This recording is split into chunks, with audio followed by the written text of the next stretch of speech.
Okay, good day everyone. Today is section 2.3. I'll note it here. And these are our functions, or our objectives for today. So objective A, use function notation to find the value of a function for a given value of the variable.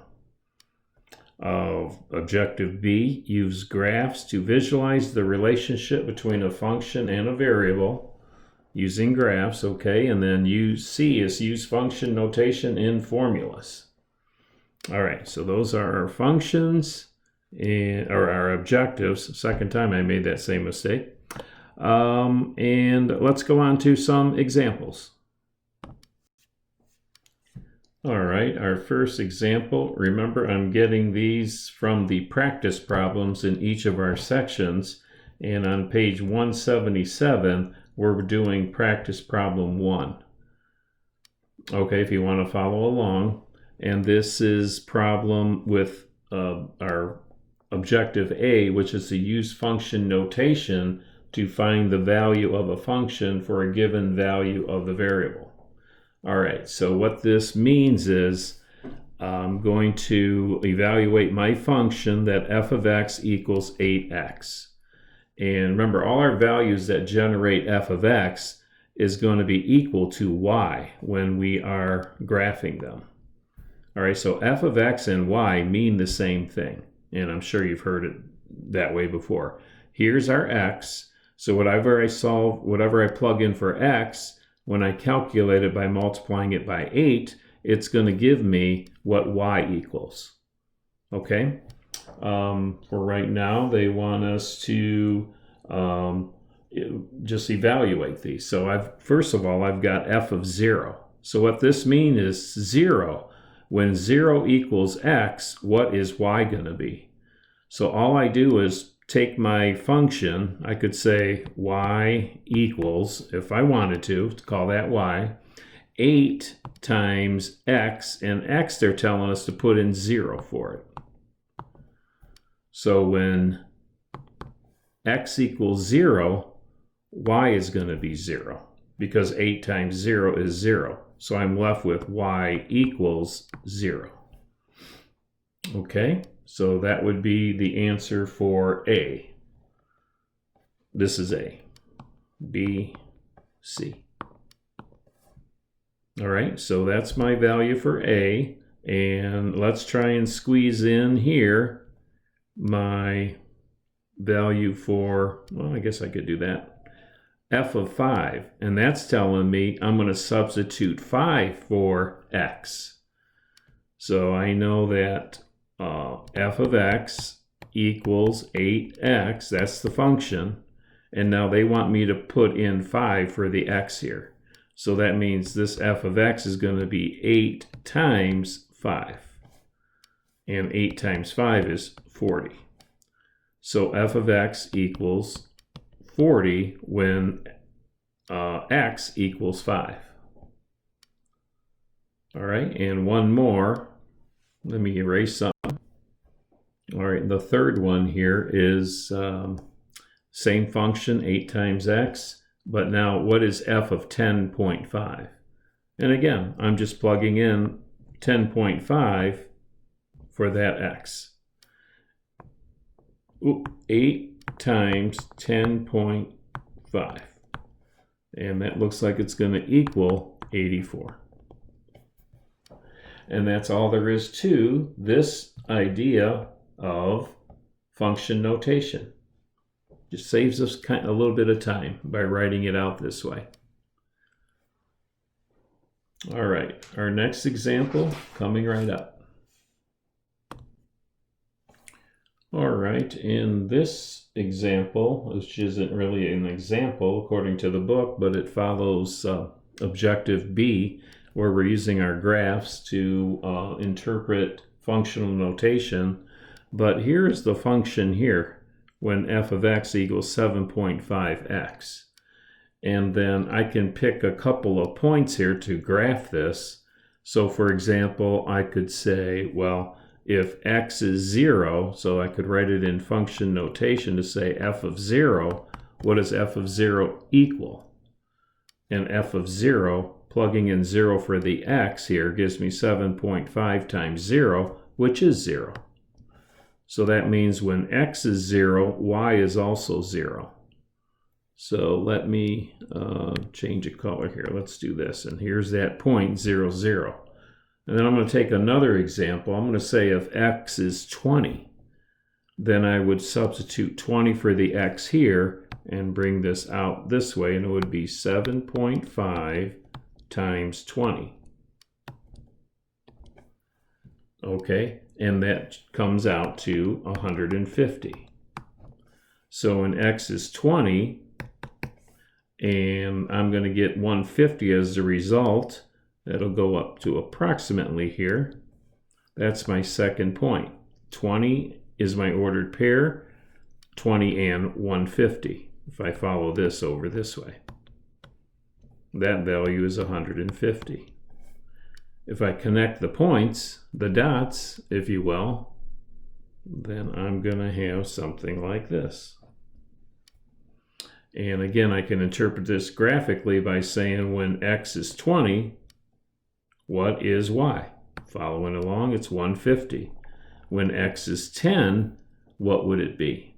If x is 10, then that would be 7.5 times 10, which looks like 75.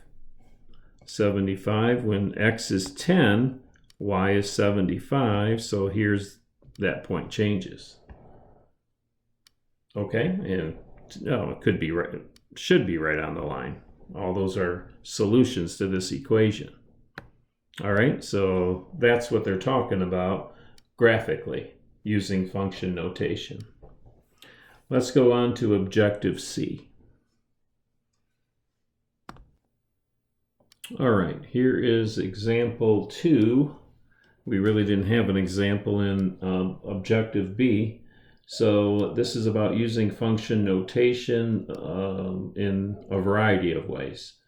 So this one is saying when Lorena runs a mile in t minutes, then her average speed in feet per second is given by s of t equals 88 divided by t, where t is greater than 0. All right, and it wants us to find s of 8 and explain what it means.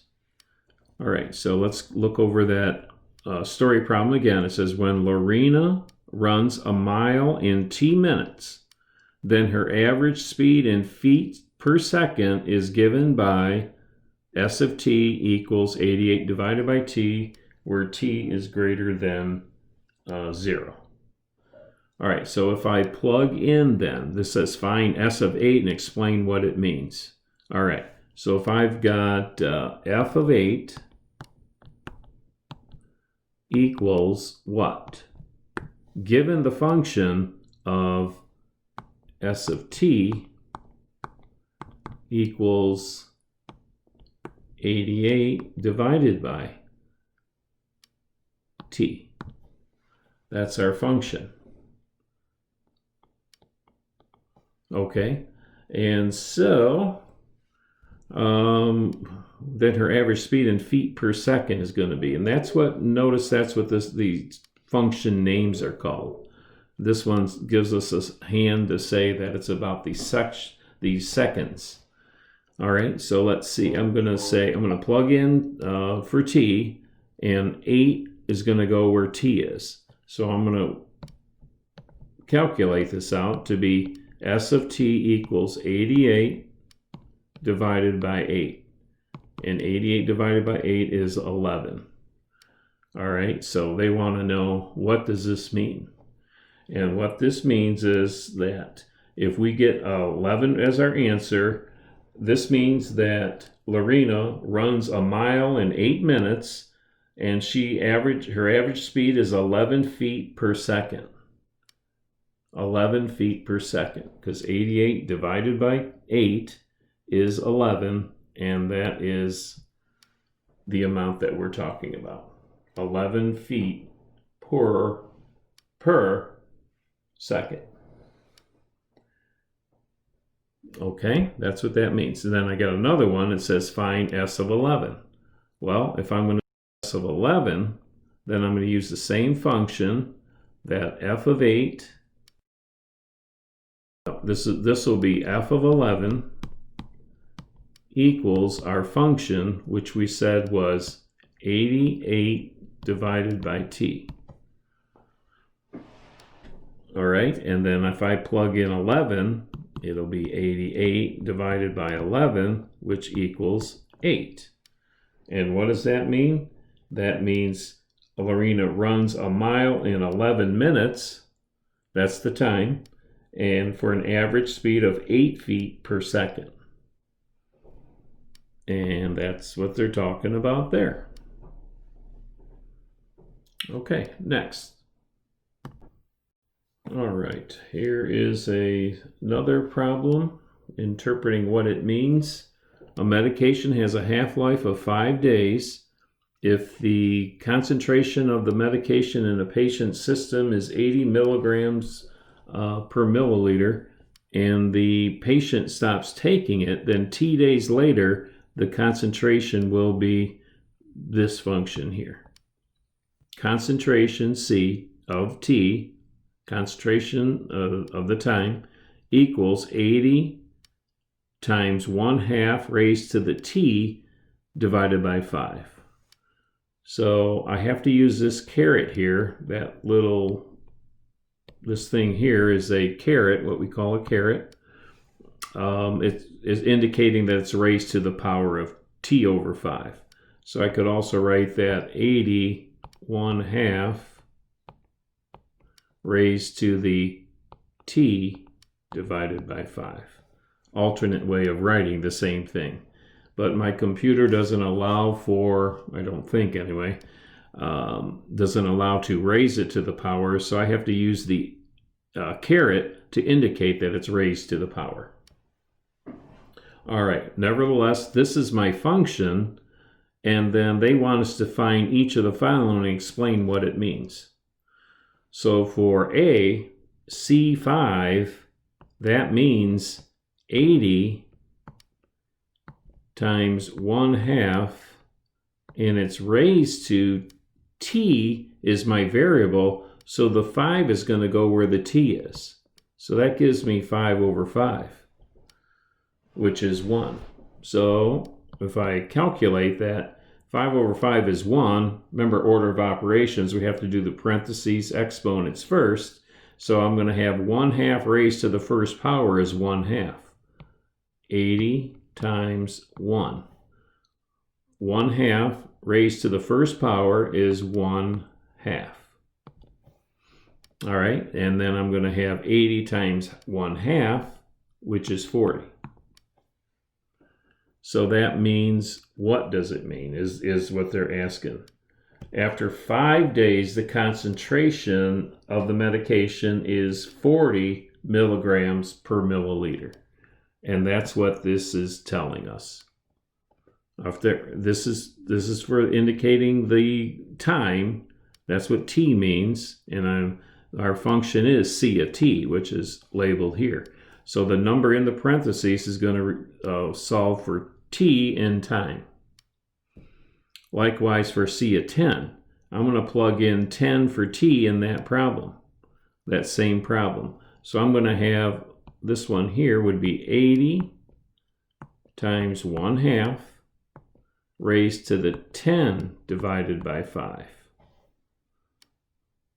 Okay, then I know that this is going to be 80 times 1/2 raised to the second power, because that's what 10 divided by 5 is. When I evaluate this, this is going to give me 80 times, what's 1/2 squared? 1/2 squared is 1/4. And so it looks like I'm going to, after I evaluate this, this is 4 goes into 80, 20. So this is going to give me 20. 80 divided by 4. So my function c of 10 equals 20. And what does that tell us? That tells us after 10 days, the concentration is 20 milligrams per milliliter. Okay, and remember these function names, c and and f are, when they give us f, those are function names. And that helps us to sort that out in our head, what they're talking about, which function relates to which variable. All right, let's go on. All right, practice problem 4 is, I just noticed, I think I wrote example for my previous example when it should have been practice problems. Remember, always I'm doing the practice problems. Okay, just so you know. I don't mean to confuse you. All right, so we've got this little problem. This isn't bad at all. The following formulas give, not hive, give the circumference and area of a circle with radius r. 2 pi r. That's the formula for the circumference of the circle. Remember, the circumference measures the outside of a circle. How long is that line from this point all the way around to this point, if you could unravel it? All right, but the circumference is 2 pi r. Use the formulas to find the circumference and area of a circular plate if the radius is 5 inches. So I could rewrite this in interval notation by writing, what is c of 5? Now they're telling us to replace the r in this problem, because this is r, with 5. And therefore I would have 2 times pi times 5. And then it looks like I'm going to get some kind of an answer of 2 times 5 is 10. 10 times pi is 10 pi. They want the answer in terms of pi. Okay. And next, the next example is the area. Well, the area, this is B, so ace of r equals pi r squared. That's the area of a circle, pi r squared, and they want us to use 5 again. So it'll be ace of 5 equals pi r is 5 squared. Just replacing the number 5 for r. That's what interval notation is all about. So I end up here with 5 squared is 25 times pi.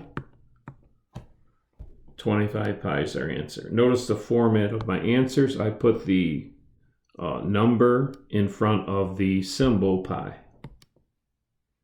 That's standard. Instead of writing this one pi 10, you don't want to write it that way. You want to write it 10 pi.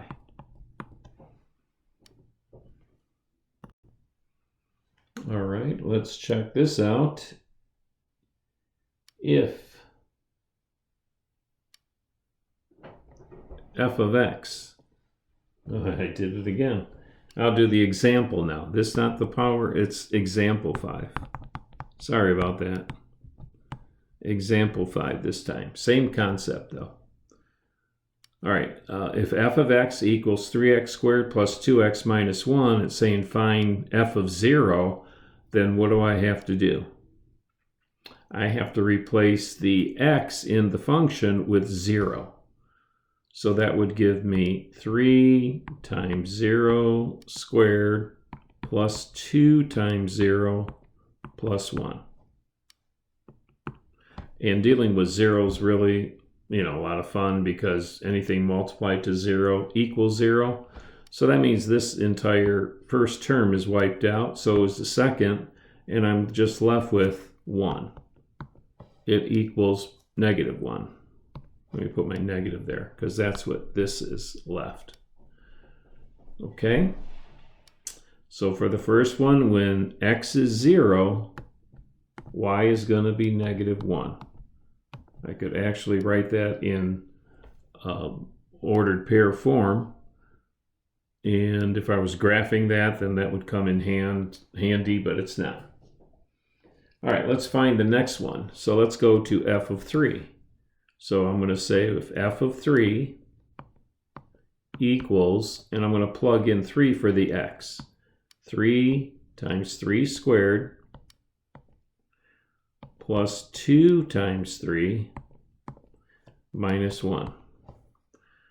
And we can evaluate that as we go. And how about it? 3 squared, I do that first. That's 9 times 3 is 27. Plus 2 times 3 is 6 minus the 1.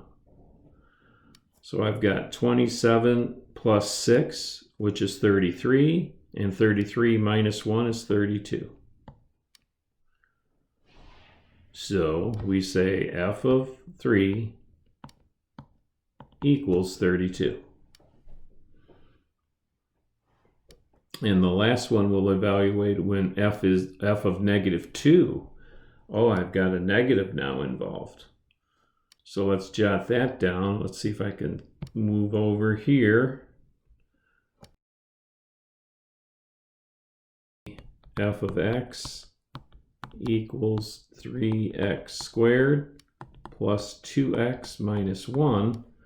And now they want us to say, what is f of negative 2? And of course, your calculator does a lot of the calculating for you. I like doing it manually because I'm just a math guy. All right, so this is negative 2 in the parentheses raised to the second power.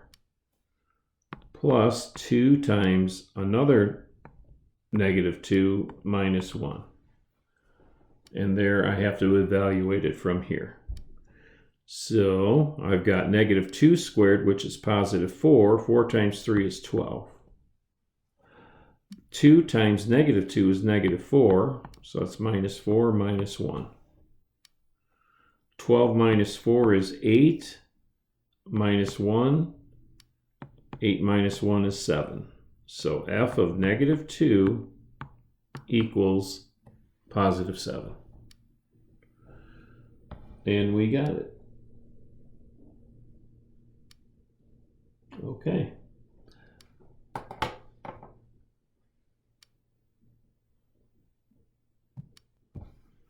All right, let's look at practice problem 6 and page 181.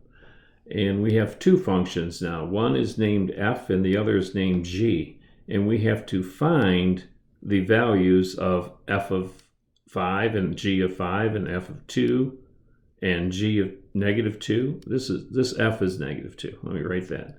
F of a and f of b. All right, let's do these individually now. So f of 5, I'm going to replace the x in f of x with 5. So that means this is going to equal 2 times 5 plus 1. All right, I'm taking f functions and solving for that, because that's what they're calling for here is the function f of 5.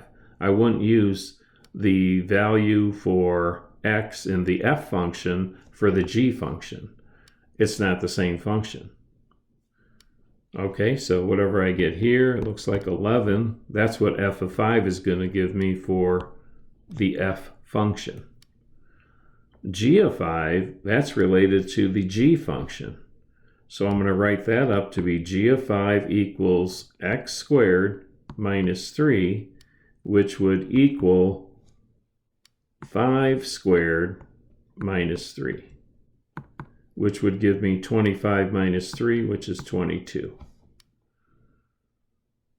Okay, next I got f of negative 2, so in the f function, I'm going to replace, up here, I'm going to replace the x with negative 2. And that'll give me f of negative 2 equals 2x plus 1. And if I input negative 2 for x, it's going to be negative 2 in parentheses raised to the second power minus 3. So that'll be negative 2 squared is 4. 4 minus 3 is 1. G of negative 2, now I'm going to pay attention to the g function here and write that up as g of negative 2, x squared minus 3 is the g function. And then I'll substitute -2 for the x to give me -2 squared minus 3. And with that, I'm going to have +4 minus 3, which is 1. Different functions, I'm getting the same result in this case here. Here I got f of a and g of a. So what do I do with something like that? Well, f of a, that's going to be written up that f of a equals 2a minus 1. I'm substituting a now for the x in the function. 2a minus 1 equals 2a minus 1. And I don't have to change that. 2a plus 1, right? F function, that's 2a plus 1. And then if I go to g of a, well, I'm going to plug in a for that function. This is originally x squared minus 3, but I'm going to substitute the x with the a. So that would be a squared minus 3. And that's all I can do with that because they are unlike terms, so I can't combine them at all. So I'm done. That was it. And that, my friends, oh, I got one more here. Hold on one second. All right, this is practice problem 7. And now they're saying if f equals -4, 1, 2, -3, 7, 9, and to find f of -4, f of 2, and f of 7, what I notice in this problem that's different is we don't have a function for f. We just have ordered pairs. Okay, notice this one, this, and the third one here. And if they want us to find f of -4, well, -4 represents what? The x value. So if f is -4, what is y going to be?